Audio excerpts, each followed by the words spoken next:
Welcome to Washington Unplugged. I'm Bob Schieffer. Well, what about that trial of Khalid Sheikh Mohammed, the mastermind of 9/11? The government was going to try him in a civilian court not far from Ground Zero in Manhattan. Then suddenly, the mayor of New York, Michael Bloomberg, reverses his position, says maybe not try him there. Maybe another place would be better.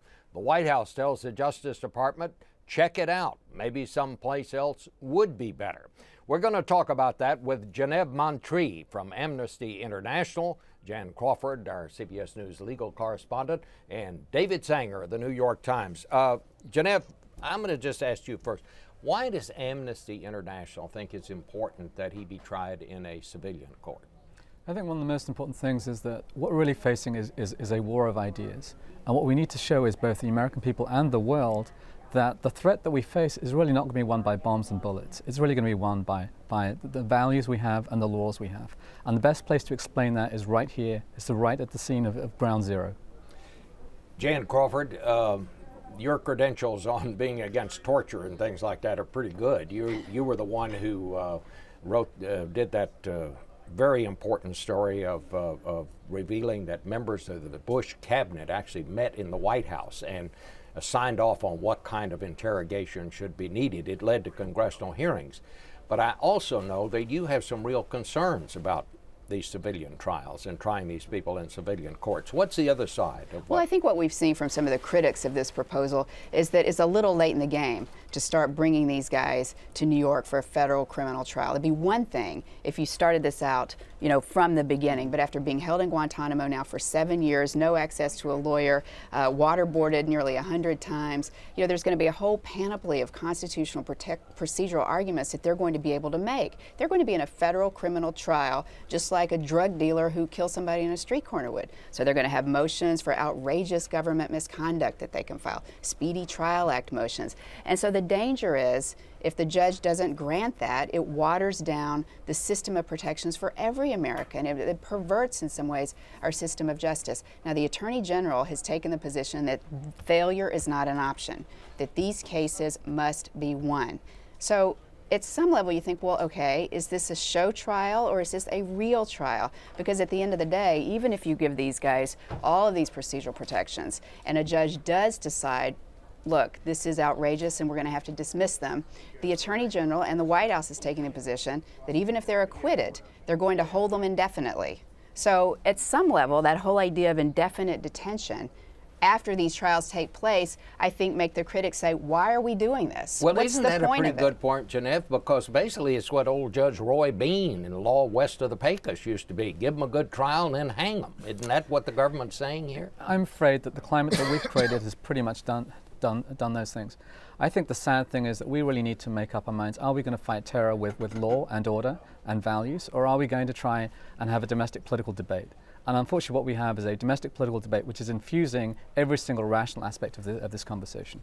David Sanger, all of a sudden, the mayor of New York totally reverses course. He was one of those who said we ought to do this in New York. New York can handle this. Now he's saying it's going to cost a lot of money. Right. He's calling the White House, say find another place. What's going on with the mayor? Well, funny that a price tag sort of changes one's view of this, and some of the discussion has been that it could cost up to $200 million in a time that New York... What? On putting the police out, and also cutting off so much of an area around the federal courthouse of New York, which is, of course, one of the biggest and most commercially important areas of the city that you could imagine, between police overtime, lost business, so forth. And who knows what numbers are right. But there's also a foreign policy issue here that I think President Obama has been quite concerned about. Let's set aside for a moment the question of whether or not it would be a show trial and he'd detain them even if they were acquitted. And I think that's true whether it's in a civilian court in New York or whether you did this as a military tribunal and did it back at Guantanamo Bay. The issue that I think President Obama is most concerned about is that the rest of the world sees that the United States handles these things as an open trial with full defenses given to the defendant, that the evidence is presented in a public forum. Exactly what wouldn't happen in almost any of the states that the main suspects have come out of. And I think that's what he's most concerned about. To tell you the truth, I think if you're in the White House, whether you hold that in Manhattan or you hold that at a supermax prison in the middle of Colorado, or you hold that at some military base in the continental United States but still have a civilian trial, probably doesn't mean that much abroad, but having a civilian trial may. You know, Jan, you bring up a very interesting point, and that is you're going to bring someone into this court who's been held for all these years. For a long time, he had no access to a lawyer. He literally was tortured. But you're going to bring him to court and say, yes, you can still bring him to trial in our civilian court. Does that mean if the government arrests me and I get tortured and I don't get access to a lawyer, that they can put me on trial in this country and suddenly the rights I thought I have, I don't have anymore? Because couldn't my lawyer argue, hey, you know, you waived all that for this guy, why not for old Bob? Well, I think that's a real concern with the unique nature of bringing these guys in now after 7 years of being held without charges in Guantanamo and then putting them in the military commissions, process, because they're going to file, like I said, motions for, say, outrageous government misconduct. And if the judge says, no, that's okay, well, what does that mean for that motion in any other trial? If that's not outrageous government misconduct, the way they were treated down at Guantanamo, then what is? I mean, where do those motions go? What does that mean for our entire criminal justice system? So I think that's one serious concern. I mean, it seems these to are me not technicalities. Again, Yeah. I mean, to see people say, oh, well, they're not going to get dismissed on a technicality, these are constitutional protections that he's now entitled to. I think, why is it that we don't see civil libertarians making that argument? Because when you look back, and part of the problem is that we've had this really strange and tortured history over the last 8 years of how these people ended up. You look at how many people that we apprehended who were brought on the basis of a bounty or some mistake, people who should never have been in Guantanamo, and we frankly don't have the information. You don't have the information of who these people are, how they ended up there. And frankly, we're still trying to search for our way out. And part of that is federal trials. Some people have advocated for military commissions. Unfortunately, they've all collapsed. That time has come and gone. We've had time and time again, these people have been tried. So what do you do now? Well, what do you do with these people? Well, I think that one of the things that you have to do is you've got over 100 people who have been cleared for release. They present no threat to the United States, over 100. And Dan Fried and other people have been trying to go to Europe and other places to try and find a home for these people. But you aren't going to secure the United States by finding people who patently present no threat to the United States and try to maintain an unjust system and keep them in Guantanamo. There are some people that clearly present a huge threat to the United States. The best place to show that these people present a threat is in a federal court. Because those courts have worked time and time again. 198 cases, I think, have been brought in court. The idea that Shoe Bomber, Richard Reed, endless other people, the people from the 1993 bombing, were not convicted well is I think, a mistake. Also, the best investigators we have are in the FBI. They're not in the intelligence community. They're not in other places. They're people with inherent beat cop mentalities and a beat cop sense of how to investigate something. They can bring a prosecution. They've done it time and time again. We need to rely on the things that make America great and strong and not be scared. David, you gave some of the reasons why the mayor of New York is suddenly reversed course. I would offer another theory. I think we may be now living in the age of miracles. And the chief miracle maker seems to be Scott Brown, who won that Senate race up there in Massachusetts. Every time he mentions something, things happen, things explode, people change their position. He said, this is not the right way to go, and suddenly every politician seems to be coming around to that. You've got liberals like Dianne Feinstein from California now saying maybe it's not a good idea to do this in California. Well, I think that could well explain Dianne Feinstein and other members of the Senate. I don't think it explains Mayor Bloomberg, who just won re-election, not by much, on an extended term for which he cannot run again. So I think that his political motivation may be a little bit less.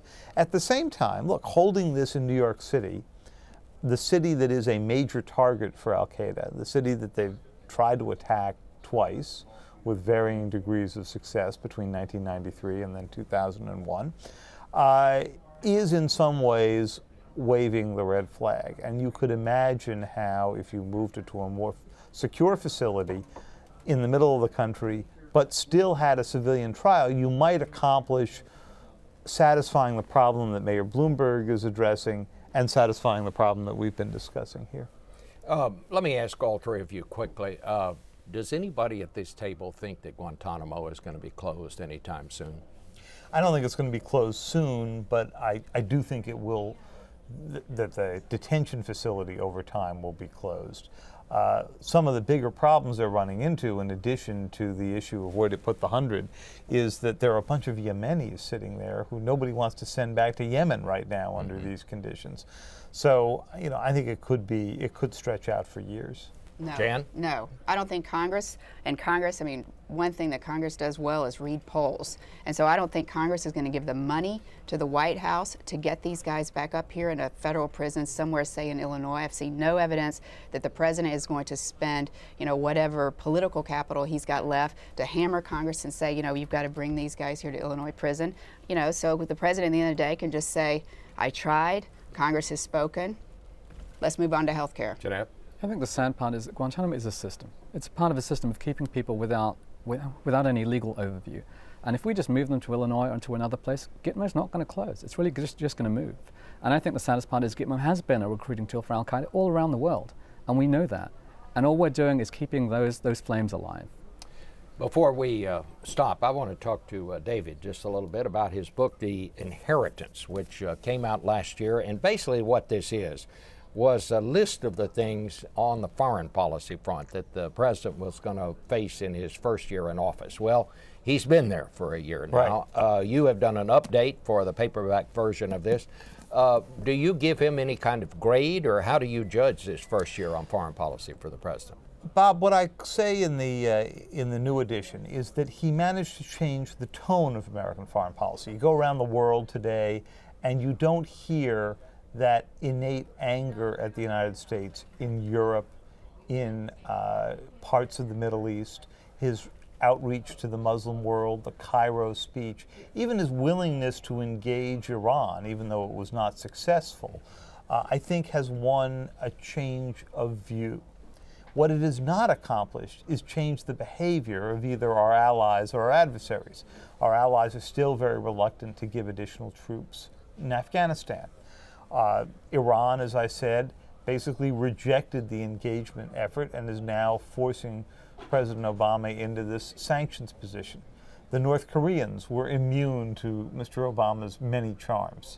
The Chinese were largely immune to it and gave him a pretty hard time on both global warming issues and increasingly their unwillingness to go along with sanctions on Iran and North Korea. The fact of the matter is, perhaps our closest ally, Israel, has not exactly gone down the line. That's right. I mean, you know, the president came in saying they had to give up additional settlements in order to begin the peace process. The Israelis said no, and the president's basically accepted that. So if 2009 was the year of change tone, 2010's got to be the year of performance. And it's particularly important because it doesn't look like he's going to get much done in Congress. So foreign policy being an area where he's got more latitude by himself, he's got to really deliver this year. He's got to deliver on energy and the environment. If Iran goes nuclear on his watch, it would not be a good thing. He's got to deliver with Pakistan. You know, the big underlying premise of putting American troops into Afghanistan was that the Pakistanis would come in on their side of the border and keep the Taliban from coming back over the border, exactly what happened to us in 2001. Well, now the Pakistanis say they're not going to be there for 6 to 12 months. All right. David, thank you very much. Thanks to both of you. And that is Washington Unplugged for this week. Don't forget to watch us on television Sunday on Face the Nation. We'll talk to Governors Haley Barbour of Mississippi, Ed Rendell of Pennsylvania, and a cast of thousands. We'll see you then. Bye.